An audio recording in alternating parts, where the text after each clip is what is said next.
My name is Selena M. Hart. I am 30 years old. I walked into my parents' house on Christmas Eve holding a homemade cake, like it was some kind of peace offering.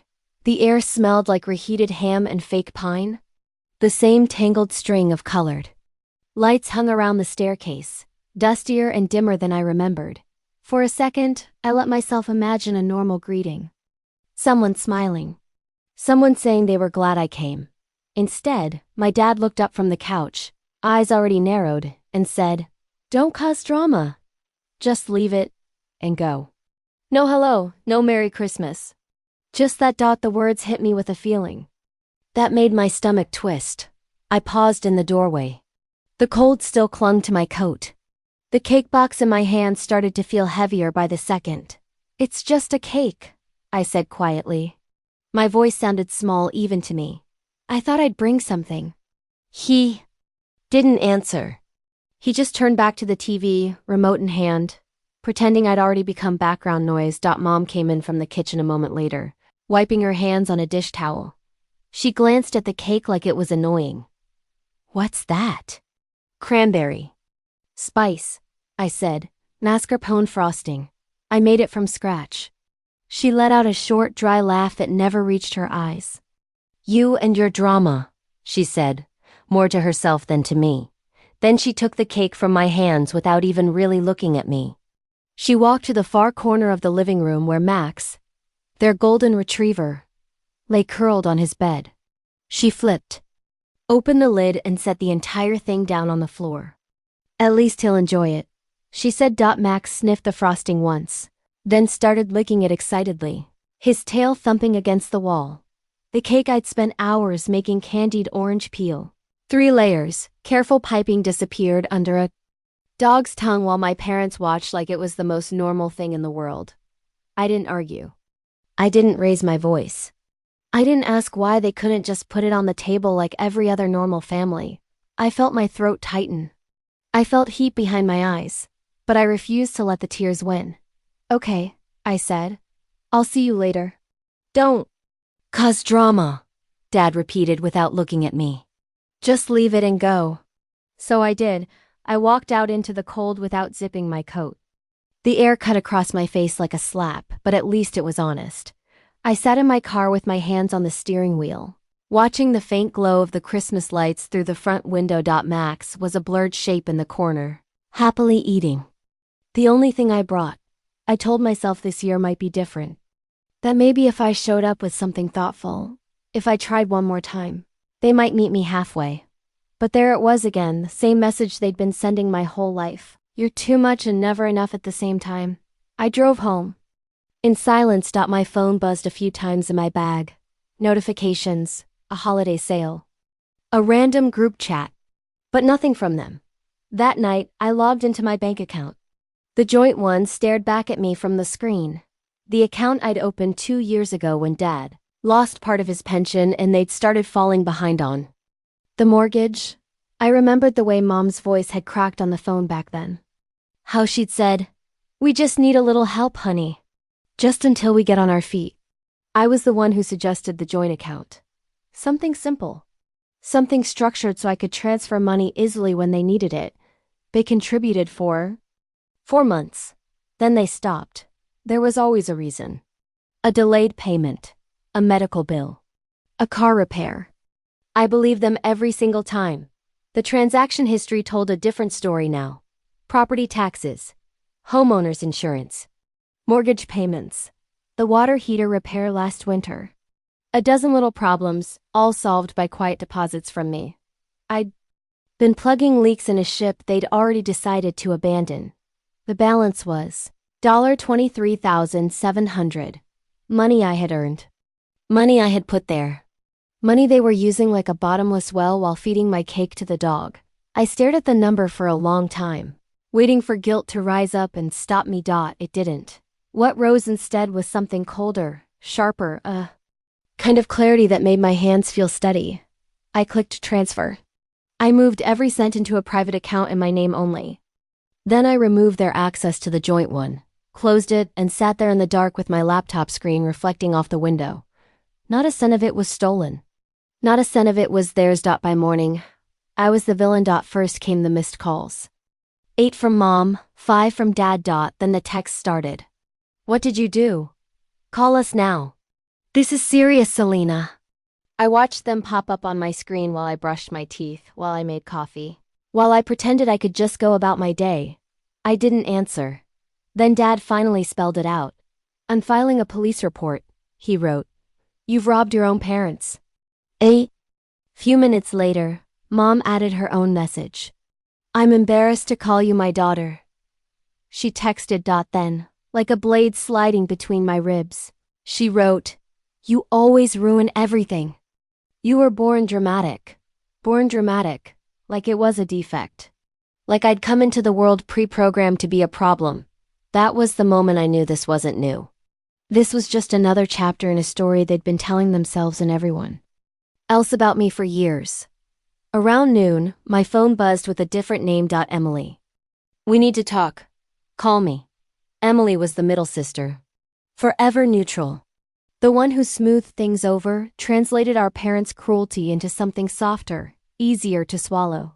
She never took sides. That was her role. I didn't call. I texted. Instead, come over tonight if you want. We'll talk then. She showed up at my apartment just after dark, cheeks flushed from the cold, hair twisted into a quick knot like she'd thrown herself together in a hurry. But she wasn't alone. Jeremy came with her. He didn't even say hi when he walked in. Didn't take off his coat. His jaw was tight. His eyes were already lit with anger.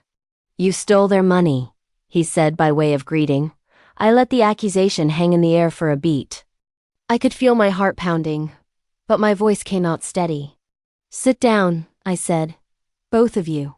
Emily looked between us, hesitant, then sank onto the couch.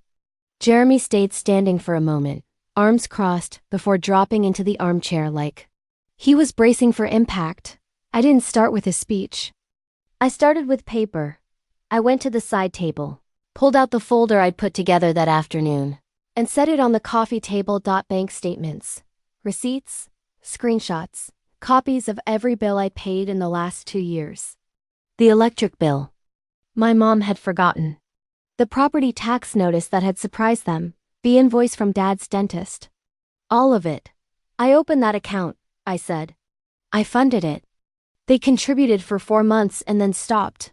Every payment since then has been mine. Every transfer. Every bill. Every emergency. Jeremy scoffed. They needed help, Selena. That doesn't give you the right to drain it. It does when it's my money, I replied. And when they feed my Christmas present to a dog and tell me not to cause drama. I slid the first statement toward Emily. Look at it, I said. She hesitated, then started flipping through the pages, her brow furrowed, her lips pressed into a thin line. I watched her face change, line by line, as she saw the amounts, the dates, the notes. Transfers labeled mortgage, insurance, utilities. Email printouts where Mom thanked me for handling the electric again and promised they'd make it up to me soon. Jeremy took the folder next, scanning faster, more aggressively, like he was looking for something that would prove me wrong. He didn't find it. Why didn't they tell us? Emily asked quietly. About any of this? I laughed once, humorless. Because it was easier to tell everyone I'm dramatic than to admit they've been living off their daughter. Jeremy ran a hand over his face. I'm going to talk to them, he said suddenly, standing. No, I said sharply. They'll twist it, they always do, they'll cry. They'll say I'm unstable, that I'm attacking them. They'll make you feel guilty and grateful in the same breath. You know how this goes? He shook his head.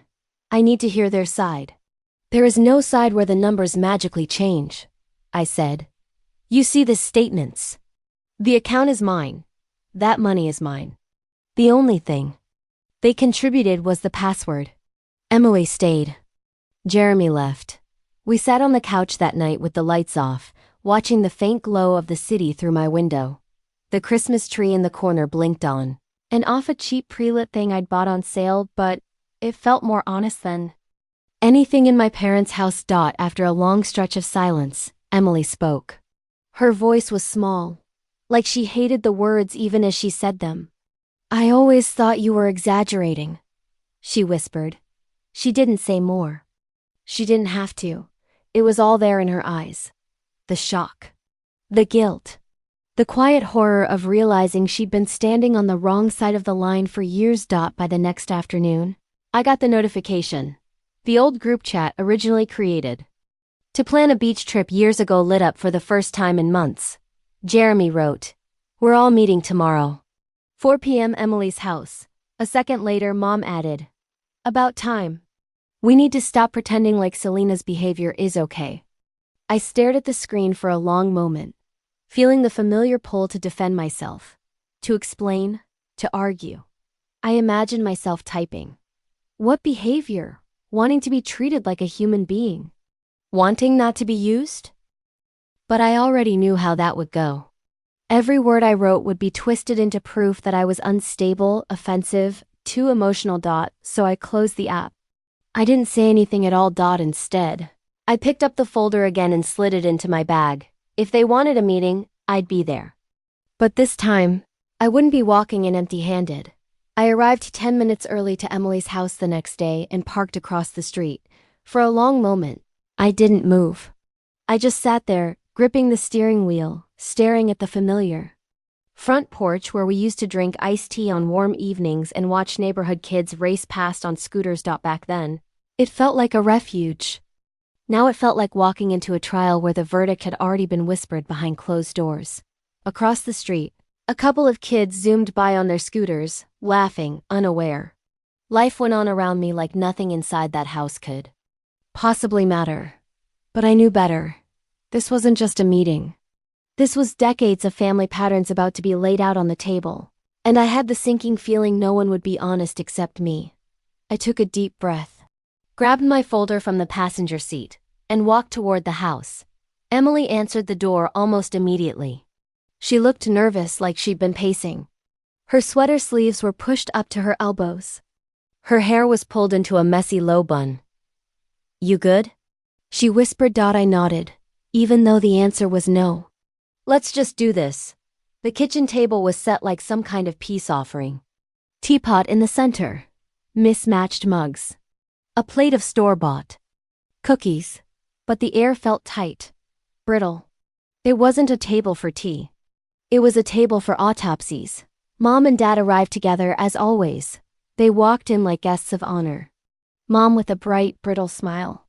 Dad with that heavy silence he used when he wanted to make someone feel small. Jeremy came in last, jaw already clenched. They barely said hello. No hugs, no holiday cheer.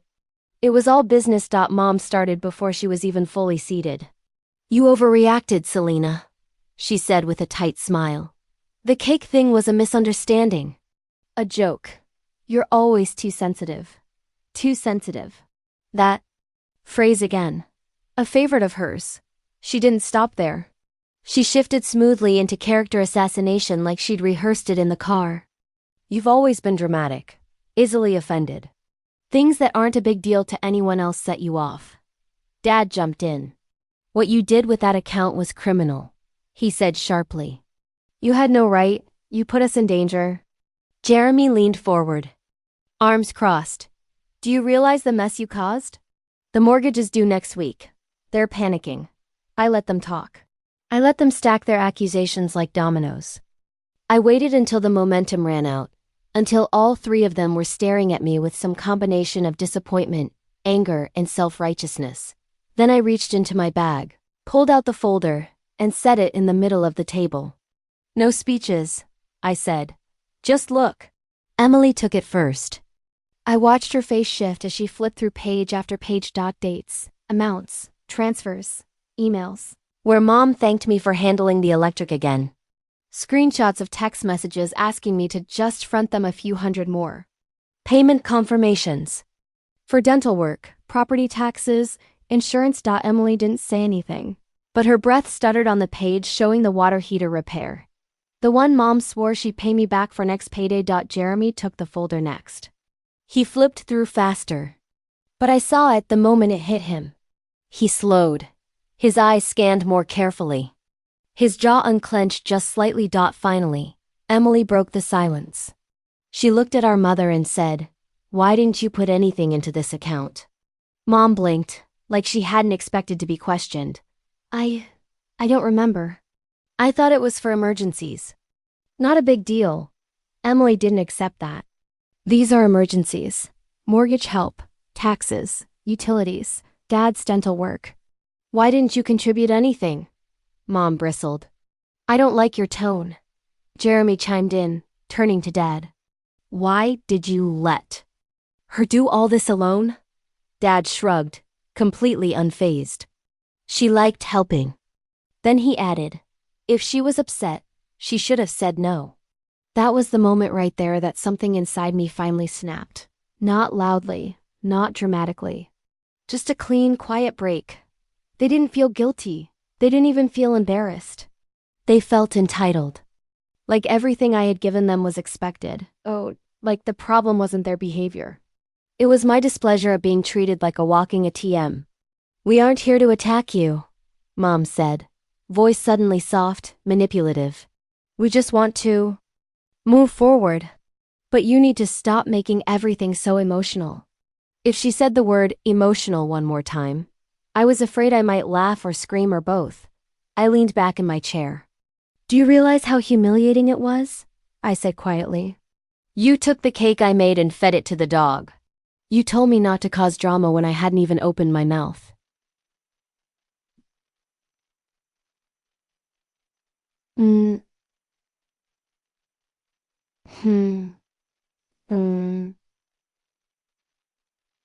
You've been using me for years and calling it love.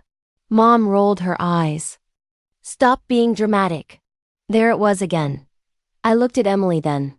Really looked. She wasn't defending them. She wasn't smoothing things over. She looked shaken, like she was piecing together a puzzle that had been scrambled her whole life. She swallowed and said softly, Maybe ... Maybe we should try family therapy. Dad scoffed. Mom pressed her lips together. Jeremy stared at the table. I didn't respond. I just stood, picked up my folder, and walked out. That night, as I sat on my couch staring at the blank TV screen, Mom sent a final text. You're still our daughter, but you need help. We're not the enemy. I didn't reply. The next morning, my phone rang. It was the bank. A fraud report had been filed against me regarding the joint account. Were you aware of a transfer? The woman asked gently. Yes, I said. And you made it yourself? Yes. She paused. I could feel her confusion through the line. In that case, Miss Hart, you have nothing to worry about. Your name is on everything. There are no signs of fraud. I thanked her and hung up. Then I sat on the floor for a long time, phone still in my hand. They had tried to report me, not even 48 hours after pretending they wanted to talk. After sitting across from me at Emily's table like they cared, that night, Emily sent me a message. No words, just a screenshot. A text Mom had sent to her and Jeremy. I don't know what's wrong with Selena anymore. She's always been unstable. She was never the smart one. Emily didn't send anything else. She didn't need to. I stared at those words until they stopped stinging. Then I opened a blank document and started writing a list. Everything I'd done for them. Everything they'd done in return. 2 columns. 2 very different lengths. And for the first time in my life, I let myself see the truth without cushioning it. Without excuses, without rose-colored glasses. None of this was new. I was just finally done pretending. Jeremy called the next afternoon. His name lighting up my screen made my stomach tighten. Not with fear, but with the anticipation of another fight I didn't ask for. Still, I answered. Can we meet? He asked. His voice sounded strained. Not angry this time. Tired, confused. Like someone who finally realizes the ground under them isn't solid. We met at a small coffee shop near his apartment. The winter sun streamed through the windows in pale stripes, casting long shadows across the floor. Jeremy sat with his hands clasped, staring at his coffee like it might give him answers. He didn't waste time. I went over everything again, he said. The statements, the messages, the receipts. He paused, jaw working, emotions shifting behind his eyes. I might have been too quick to jump on mom and dad's side. They told me things that. He didn't finish. He didn't need to. Then he asked a question I wasn't ready for. Do you still want to help them? I blinked. Help them? They're in trouble, he said. The mortgage is behind. Dad might need surgery in the spring. If you walk away now, it's just going to get worse for them. There it was, that quiet burden shoved onto me again. The expectation that I'd be the savior simply because I always had been. I leaned back. Jeremy, did they tell you they filed a fraud report against me? He froze. A beat passed, then another. No, he finally said, his voice barely above a whisper. They didn't. That changed everything. I watched the realization settle across his face like a slow-moving storm. Jesus, he whispered. I didn't know. Yeah, I said. That's the point. He rubbed his temple, looking suddenly older. I need time to think. Take it, I said. I'm done chasing anyone. Later that night, Emily texted me. I'm coming over. I have something you need to see. She arrived with a folder in her arms, an overstuffed one, bulging at the sides. Her expression was brittle, as if she'd been crying or holding back tears for too long. What is this? I asked. She didn't answer. She opened the folder and spread its contents across my coffee table. Screenshots, printed texts, emails Mom had sent her over the years, words like knives. She's always dramatic. She's so stupid sometimes it scares me. She can't handle her own life. She'd crash eventually. They always do. I pity whoever marries her. I scanned them silently. Page after page of my mother talking about me, not like a daughter, but like an inconvenience, a burden, a flaw in her otherwise perfect story. That's all from this year, Emily said quietly. Mostly before the money stuff even started. I didn't cry. I didn't even flinch. I'd known deep down for a long time. This was just the first time I saw the cruelty written out plainly, without the softening filter of wishful thinking. Emily, I asked softly, why bring this now? She looked at me with a mix of guilt and heartbreak. Because I didn't understand, she whispered. Not really. I thought you were exaggerating. I thought Mom just didn't know how to talk sometimes. Her voice cracked. I didn't realize she actually meant it. That night, after she left, I sat at my laptop. I opened the old private family message board, the one used to coordinate birthdays and holidays, until it devolved into silence and unread notifications. Everyone still checked it. No one posted. It was the perfect place for truth. I didn't write a rant. I didn't insult anyone. I didn't beg for understanding. I simply uploaded screenshots, receipts, bank statements, and a clean timeline of financial support spanning 2 years. I ended it with one line. If you've heard rumors about me, please compare them with these facts before deciding what to believe. I logged off. No explanations. No back and forth. Just facts. I didn't expect responses, but the next morning, I woke up to 17 unread messages. Cousins, aunts, a couple of relatives I barely remembered. We had no idea. Thank you for speaking up. Things make more sense now. Your parents always acted different. Then came the one message that mattered most. From Jeremy. 4 words. They lied to me. A few hours later, he showed up at my door with a single sheet of paper in his hand. I need you to see this, he said, stepping inside. He handed it to me. It was a printout of transactions from an account number I didn't recognize. What is this? I asked. My parents' second account, he said. The one they never told anyone about. The numbers blurred for a moment as I scanned the lines.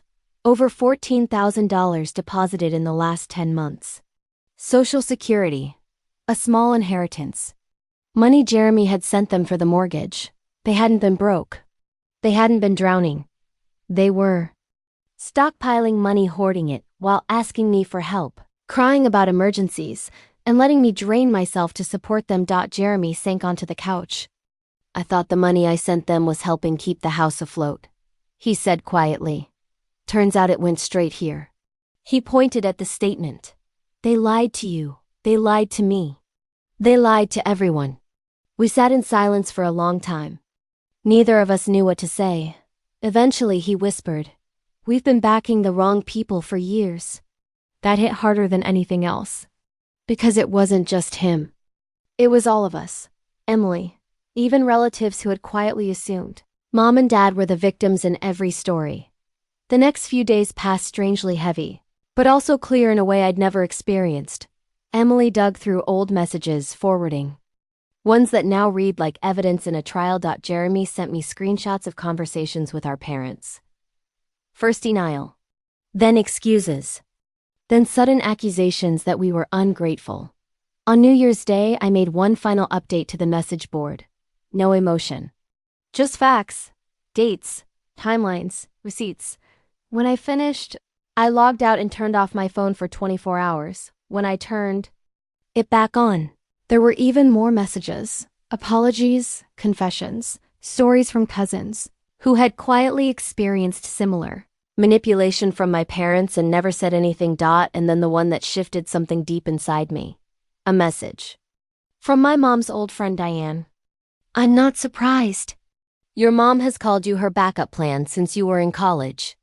Backup plan. That phrase echoed in my head all night. Not daughter. Not family. Not loved. Backup plan. And suddenly everything made sense. All the guilt. All the manipulation. All the casual cruelty wrapped in concern. I wasn't their child. I was their safety net. Their fallback. Their emergency fund with a heartbeat. And I realized something profound. I didn't want to go back. Not to the fantasy version of them I'd been clinging to. Not to the cycle I'd spent my whole life trapped inside. I wanted out. Completely. Cleanly. Finally. The first sign that my parents were unraveling came in the form of a voicemail from an unknown number. I let it ring out, assuming it was a telemarketer. But when the transcription appeared on my screen, my stomach twisted tight. "This is the mortgage company. We need to discuss the delinquent status of the loan. Please contact us immediately." Delinquent. Of course it was. Even after everything I'd revealed, after the secret account, after the receipts, they still hadn't paid it. Not with their money. Not with mine. I dialed back, explaining calmly, professionally, that I was no longer responsible for payments. The representative confirmed I could be removed from outdated documents. I signed the separation paperwork the next day. It felt like snipping the last tangible thread tying me to them. By evening, my phone buzzed again. 2 messages from my mother. The first, "You've embarrassed us enough. You've hurt your own family. Over a few dollars." A few dollars. $20,000-$3,000 was a few dollars. The second message arrived 2 hours later, her tone flipping with whiplash speed. "Please, we're going to lose the house. You don't want that on your conscience." I stared at the screen until it dimmed, and then I didn't respond. Not out of spite, but because I finally understood her words for what they were, tools, not truths. "Emily. Thought we should try one more time. One last meeting," she said. "I think they're scared." They sounded softer. Softer. Not sorry. Never sorry. Jeremy didn't say much when I told him about the idea. He just shrugged with a tired expression. "They miss what we gave them," he said quietly. "Not who we are." Still, I went. Not because I had hope left, but because I needed closure. Not the fantasy of reconciliation, but the truth in its final form. The meeting was at Emily's house again. Neutral ground. Same kitchen table. Same soft lamp lighting. But the energy was different, heavier, stretched thin like overstressed glass. Mom and Dad arrived on time for the first time in years. That alone told me they were afraid. Mom looked thinner. Dark circles under her eyes. Dad looked like sleep had become optional. We sat. No tea this time. No cookies. Just silence. Mom cleared her throat. "We're sorry," she said, but her eyes darted toward Dad, like checking if she got the line right. "Things got out of hand. We didn't mean for it to go this far." Not one specific apology. Not one acknowledgement of what they did. just a hazy fog of non-accountability. Dad leaned forward. We're family. We should move past this. Things got messy, but we didn't mean to hurt anyone. Then came the reveal. The reason for the meeting. They needed help. Just a little. Just enough to avoid foreclosure. Just enough to catch up on utilities. Just enough to get them through this difficult stretch. Mom clasped her hands like a woman praying. We're still your parents, she murmured. You should want to help. I looked at both of them, then said evenly, I know about the second account. The silence after that was absolute. No denials. No excuses. Just a flicker of irritation on Mom's face. Caught. And annoyed at being caught. What were you saving it for? I asked. Mom didn't hesitate. Retirement, she said. We deserve that. Deserve. The entitlement was breathtaking. Then she added, almost casually. You were always the emotional one, Selena. Always trying to prove something. That was your weakness. And then, because cruelty was her native language, she leaned back and said it in the calmest tone I'd ever heard from her. You were always the stupid one. The words hung in the air like smoke. Thick. Poisonous. Emily didn't flinch because she already had her phone recording in her lap. It wasn't for revenge. It was for sanity. Proof that what was happening was real. No one hugged at the end. No one said goodbye. It felt like watching something die. Not a person. Something more insidious. Myth. A story I'd carried my whole life about what family was supposed to feel like. After they left, Emily uploaded the recording to the family message board. 5 minutes later, she deleted it. She didn't want a war. She just needed to hear the truth. Aloud one last time. The next morning, I blocked them. Phone, email, every contact route. Not because I was angry anymore. Anger was an old flame by then, burned out and cool. But because I had nothing left to give them. Nothing left to fix, and because for the first time the silence wasn't punishment. It was protection. It was peace. But peace doesn't mean the pain stops immediately. When you walk away from people who raised you, even toxic people, it doesn't feel clean. It feels like pulling a rusted nail out of your skin. Necessary, but ugly. Healing, but raw. Weeks passed. The world grew quieter. I expected to miss them more. I didn't. I expected regret. There was none. Then the final confirmation arrived. Not from them, of course, but from someone completely unexpected. Samantha, my cousin on my dad's side. A single message. Hey, this might be out of line, but I thought you should see this. Attached was a screenshot of a group chat I didn't know existed. The name at the top. Read, real family. And inside were my parents, several uncles, a few cousins, people who'd gone silent when everything blew up. My mother had written, Selena's playing the victim again. She's pathetic. Always has been. She was never that bright. Honestly, it's a relief to have her out of our lives. My father added, she thinks she's strong. Let's see how long that lasts. She's not smart. Just stubborn. Someone else replied, come back. They always do. Especially the stupid ones. I didn't cry. I didn't shake. I didn't break. I just stared at the screen and felt something settle inside me. Something final. Something peaceful. That night, I opened every folder tied to them. Bank statements, screenshots, PDFs, voicemails, and I deleted them. Not because I wanted to forget, but because I didn't need evidence anymore. Not for them. Not for me. Not for anyone. Then I went through my contacts and deleted every name who'd watched them mistreat me and stayed silent. If they couldn't stand beside me in the truth, they didn't deserve access to my life. A few days later, I walked into a small bakery, the kind with real buttercream and handwritten chalkboard menus. What's the occasion? The cashier asked as she boxed the cake. Just me, I said. No one mocked it. No one fed it to a dog. No one told me I was dramatic or stupid. It was just my cake. My table. My life. That night, as I lay in bed staring at the soft glow of my bedside lamp, Something clicked into place inside me. I didn't want reconciliation. I didn't want them to change. I didn't want an apology. I only wanted distance. And I finally had it. After years of trying to be what they needed, I finally became what I needed.